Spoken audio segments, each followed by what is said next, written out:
Hello everyone, this is your host Professor Rea here with the Beginner's Guide to Support in SMITE. This is Assault. I actually got a Guardian, which is fantastic. Now, if you're going to be dedicated to playing support in Assault, you're really not going to have any kind of...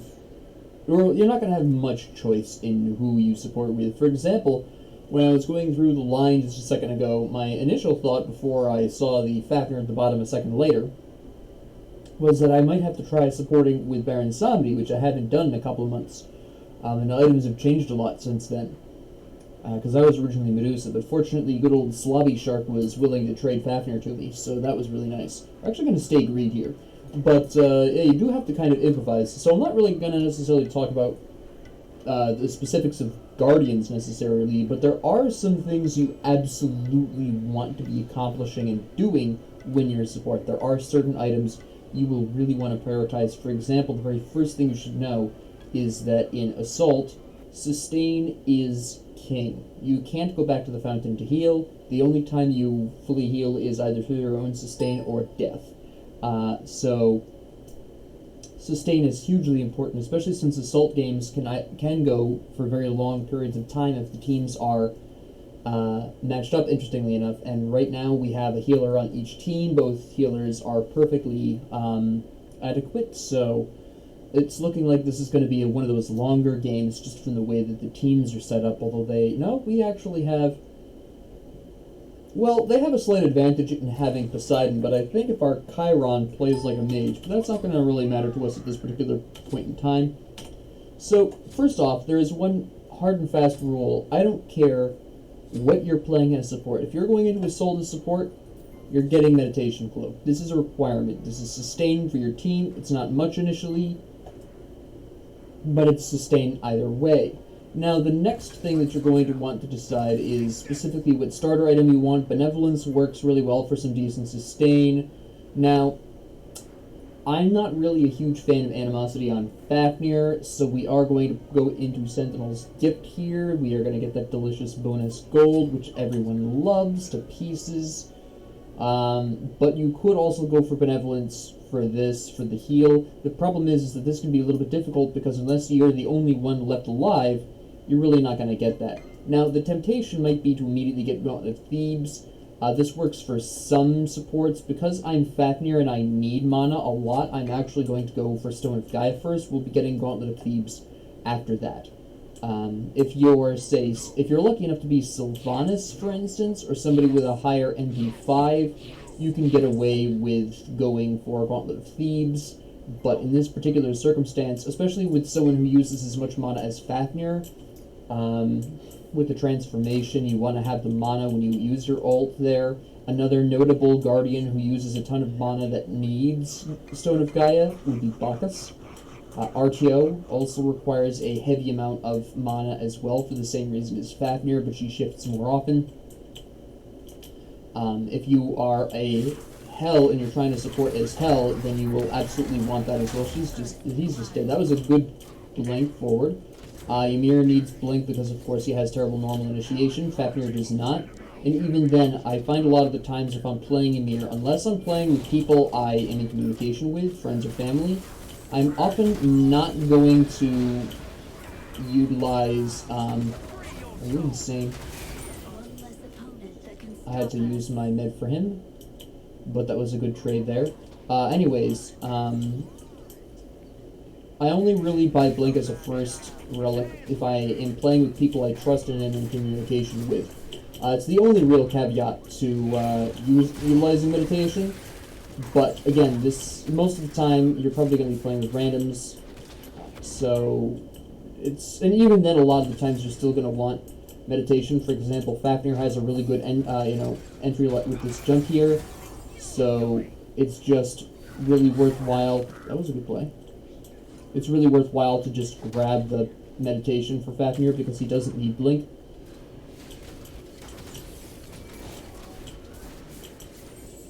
I'm trying to keep an eye on... No, I missed that. On Ymir right now, because he's going to be the initiator. Let's see if we can force them back a little bit. Yeah, that kind of worked. I missed that.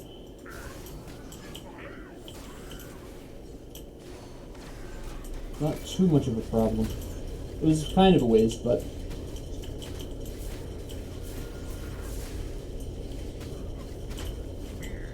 Huh. Not too much of a problem. I want to get cooldowns very quickly, too. I'm just trying to stay alive long enough to get Gauntlet of Thieves when I go back. Full Gauntlet of Thieves when I get back, so I can build those stacks, but considering I have Stone of Guides, it shouldn't be too much of a problem. Nope. You really shouldn't try to initiate on an enemy guardian if you can help it.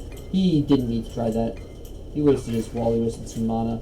He's got the Stone of Gaia as well, though, so he's not really going to care too much about his mana.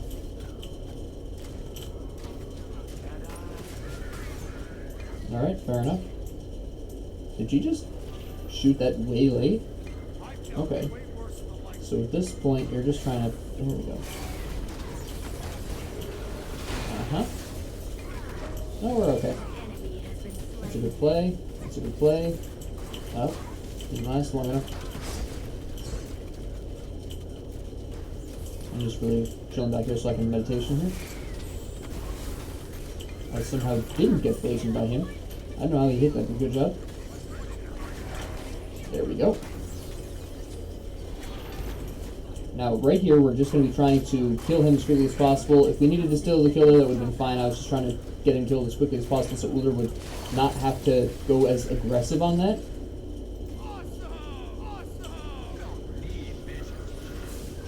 Alright.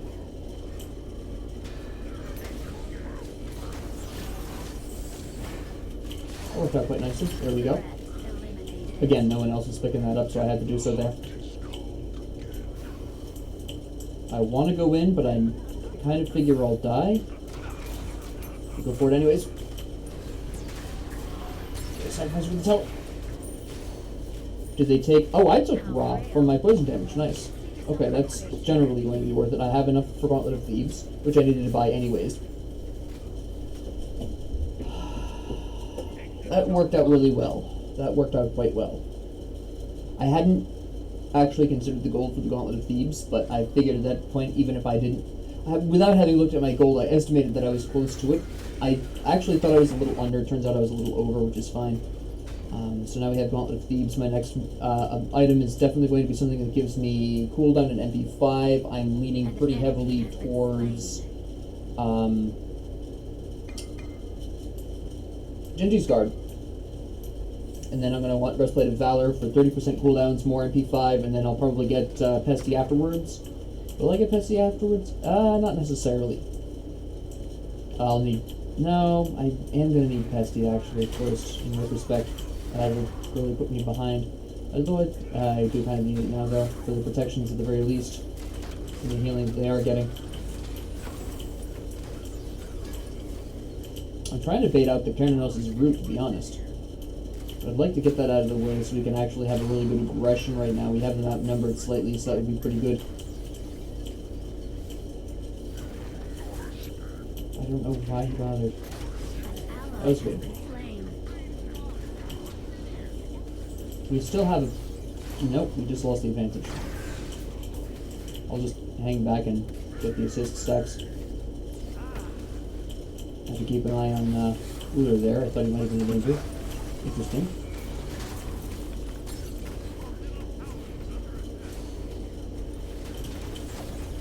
Nope. You don't get out of here alive.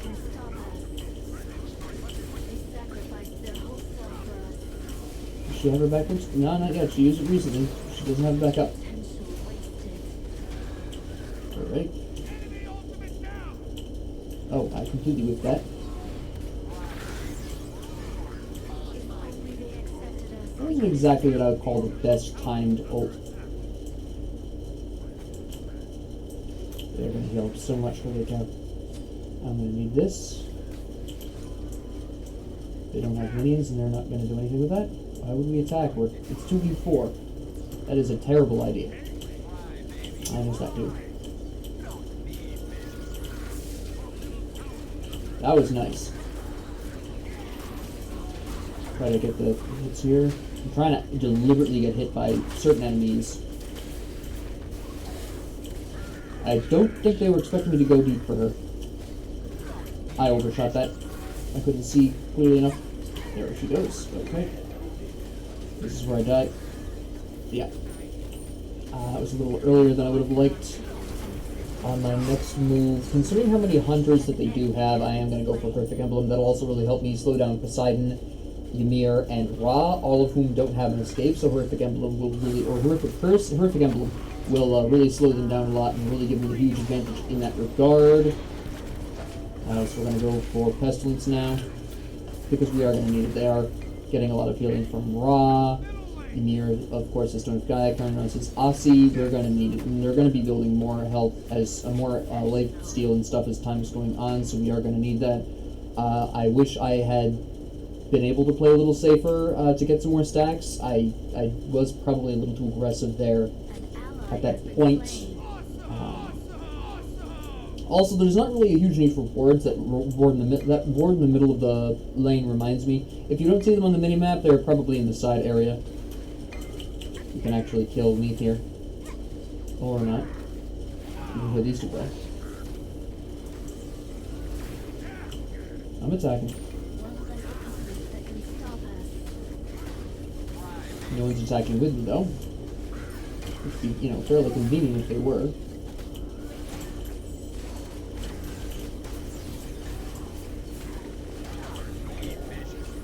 There he goes. Okay.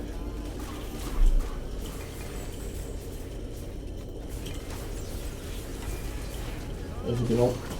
Nice. I don't know how I got that, but I'm sorry.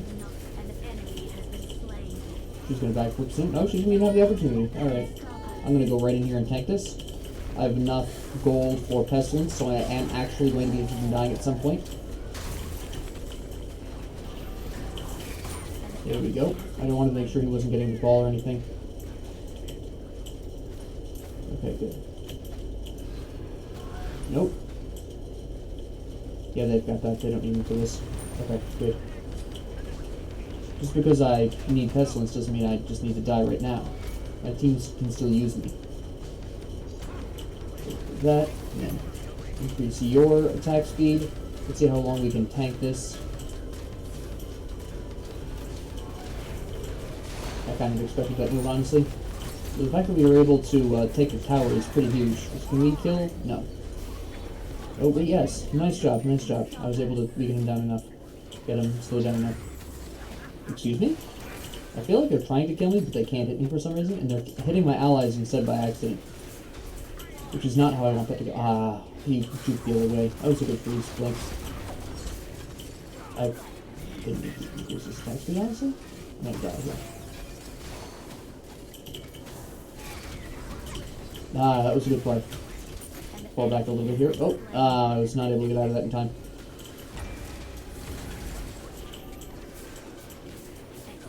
Let's see what we can do with this. Missed completely. They surrendered. Okay. That's fine. I actually don't mind the surrender in this circumstance because I was able to talk about everything that I wanted to talk about here. You were able to see the importance of the sustain there. Stone of Gaia was really a huge part of my ability to remain on the field, on the front lines, and help my allies, along with Sentinel's Gift, obviously. My allies were really there most of the time to pick up what I was laying down, except for 2 incidents, but that's fine. But you can understand the importance of sustain there, and why that's so important. Assault is very straightforward. The difficult part of Assault isn't the gameplay or how you strategize, it's how you adapt to individual circumstances. It's how you adapt to enemy compositions, because enemy compositions are the absolute wildest in Assault. And I am going to take a couple of minutes to talk very specifically about some items that you're going to want to keep in mind. I am going to approach this from the Guardian perspective. Again, I will be talking about Assault from the other classes in future. We already talked about the importance of... We already talked about the importance of Stone of Gaia. But what if, say, you're talking about a very heavy amount of physical damage? They have 4 or 5 physical damage gods on their team. What do you usually build? Well, obviously, it goes pretty much without saying that Breastplate of Valor and probably Contagion are going to be used. Whether or not you need Spectral Armor depends on how many hunters. In that last match, they had 2 hunters So Spectral Armor might have been something I would have needed to pick up later on instead of Breastplate of Valor. It would have really depended, and maybe I would have had to have picked up Pridwin for a 20% cooldown there and used the Spectral Armor as my primary physical protection. It would have really depended, but Spectral Armor is very useful against enemy compositions with lots of assassins and or hunters a lot of the time. But this is mostly something you're going to want to counter build. Just, every time somebody returns to the fight, you realize an enemy died and came back. Just tab in, check what they're building now. If they're starting to build some crits up, go into Spectral Armor. Better yet, don't build Spectral Armor on the first critical item. You want them to be comfortable enough with the decision that they finish the item, and maybe you can encourage one of the other enemies to also build crits. Because then you can build Spectral Armor during, or even shortly after, the second or so critical item, and by that point they've invested their gold in 2 critical items, and now you've got Spectral Armor.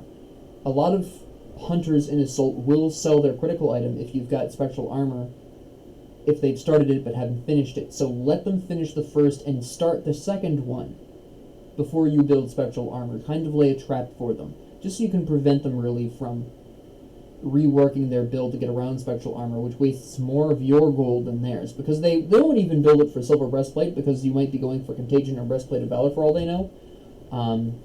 I don't often use Hide of the Enemy Line, to be completely honest, even with heavy physical comps. There are occasions I do. Again, Hunter and Assassin comps with high amounts of auto attacks do tend to bring out Hide of the Enemy Line, but it's not very common for me, primarily because outside of the physical protections and the MP5, the passive is okay, but it's not massively important, and I'd rather have cooldown reduction or the crit reduction or the anti-heal anyways.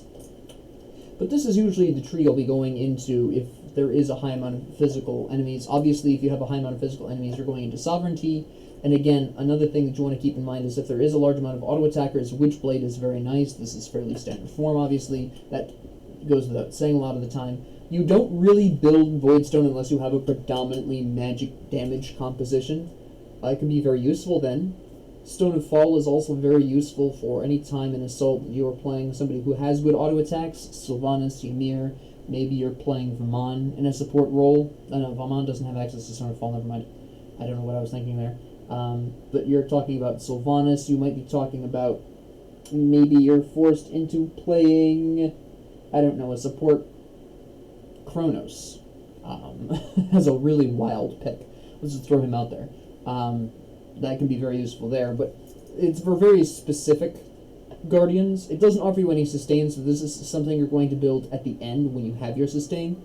This is going to give you a bit of a damage boost and a bit of extra mitigations towards the end there.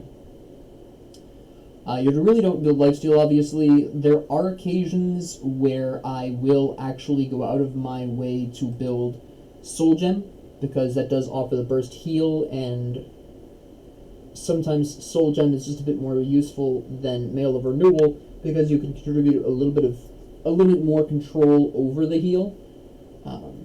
Especially if you're under tower, which, as you can see, my team was under tower a decent bit. Whereas with other modes, Mail of Renewal would be a lot more effective because you spend less time under a tower, and Assault tower time is a lot of the time. And being able to trigger a heal off of 4 of your abilities hitting, rather than triggering a heal upon 4 enemies hitting you, is a lot easier to manage under tower, especially if you're playing a Guardian with a decent bit of reach. Sylvanas, let me see. Sylvanas comes immediately to mind. Khepri with his root, all an ability he needs to do is deal damage to get Soul Gem a stack. So it's often, for me, more likely that I will build Soul Gem as a Guardian rather than Mail of Renewal. A lot of situations I would normally build Mail of Renewal in, I will build Soul Gem instead, just because, again, it is a bit easier to manage for that reason. Now, you may have noticed that I did not build Tainted Steel in that match. I didn't even think about it. I didn't talk about it. The primary reason why, and you can probably guess this, no sustain. I have tested this rather extensively because I would really like for this to work, especially in heal-heavy compositions, which do exist. They're all quite common. But I've always found that the inability to sustain really crippled my early game, and once your early game is crippled, it's very difficult to roll into a late game assault and actually be useful for your team. and at that point, the enemy might be snowballing to the point where it's too late for you. So, Tainted Steel, while I'm sure it can work, I've always regretted building it, because, frankly, it's just not giving me the sustain that I need to actually, stay alive and help my team out consistently. And if you're new to supporting, or you're new to Assault, I would really recommend avoiding Tainted Steel, even if you feel like it might be a good choice. Go with Sentinel's Gift so you can get your sustain, get a little bit of protections, get some gold, and then late game, you can either go Sentinel's Boon or Sentinel's Embrace, depending on the needs of your team. But be that as it may, I've never personally built Tainted Steel and was glad I built it. I've always built Tainted Steel and wished I'd built something else. Because you've got a couple of better options for that. You've got Pestilence and Contagion, particularly shout out to Contagion for having MP5. You've got, if you really need to, Divine Ruin. But usually in Assault, people are pretty good about building anti-heal anyways. Again, there's this inherent need for sustain, a ton of meditation cloaks that go on in Assault, so a lot of your allies, random or otherwise, will probably be building anti-heal on their own. So you really don't necessarily need to bring too much more anti-heal to the table. Pestilence and or Contagion, because they offer you protections as well, and health, so they're just good for you anyways, but it's not really... I've never found that there was a particular need for me to go all the way out to Divine Ruin, except for one match where the enemy team had a Hell and a Chang'e. I built Divine Ruin in that match for obvious reasons, and it worked out really well. But you always do have Divine Ruin as a fallback if you really need to get more anti-heal. But yeah, that's why I don't generally go with Tainted Steel, even in heal-heavy comps. I've just always preferred the sustain of Sentinel's Gift. It means more, it keeps you out alive on the field longer, it allows you to help your allies more, and it gives you more frequent initiations because you're spending less time healing, because Sentinel's Gift's passive. A War Flag, again, also can really help. I forgot to mention that. It's a little bit less effective at the sustain. I actually probably should have built it last match, to be completely honest. I just went with Sentinel's Gift because I was partially distracted by talking. But this is probably something I should have built last match, considering how many auto-attackers we had on the team. Beyond that, those are really the major points that you would really want to be looking at. And again, I mentioned that you could go into Genji's Guard, Shogun's Kusari, if you have decent auto-attacks like Sylvanas or Ymir here, and you have enough other allies that utilize attack speed. Gives you a little bit of everything that you could want out of a magic protection item, cooldown, MP5, health, magic protections. It's glorious. But that's really where you're looking at for supporting an Assault. Again, this is somewhat conditional for Guardians, and again, I will be discussing the other roles later on. But for now, that's really it. The last episode of this series will really be talking about Arena and how you support in Arena. And then that series will be over, and I will be moving on to the Warrior series. So with that being said, thank you all very much for joining me. If you liked this, please like and subscribe. If you didn't, please ignore me. And if you have any comments, questions, concerns, ideas, suggestions, or requests, please leave them down in the comment section below. And yeah, have a great 24 hours.